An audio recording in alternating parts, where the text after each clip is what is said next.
বিষয়টা হচ্ছে বিজেপির সঙ্গে মমতা ব্যানার্জির একটা পুরো আন্ডারগ্রাউন্ডে সেটআপ আছে, সেটা পরিষ্কার। বিজেপিও দুর্গায়নের ক্ষেত্রে কোনো কথা বলছে না। আবার মমতা ব্যানার্জিও শুভেন্দুর বিরুদ্ধে কেস করছে, কিন্তু আজ পর্যন্ত 1 ঘন্টা ডিটেন করেছে। আমার ছেলেকে 8 ঘন্টা ডিটেন করে রাত্রে ছাড়লো। শুভেন্দু অধিকারীকে কোনোদিন 2 ঘন্টা ডিটেন করেছে? অনেক কথা বলেছে, অনেক বিভাজনের কথা বলেছে।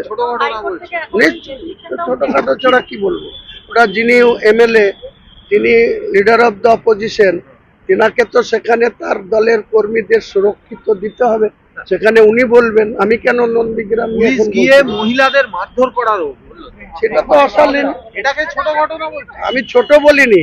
পুলিশের বিরুদ্ধে শুধু তো আমিই বলার জন্য না, পুলিশের বিরুদ্ধে বলছে তো এলওপি বলছে, আরো যারা লাঞ্ছিত হচ্ছে, যারা বঞ্চিত হচ্ছে, পুলিশের জুলুমের মুখে পড়ছে, তারা তো নিশ্চয়ই বলবে, না বলার।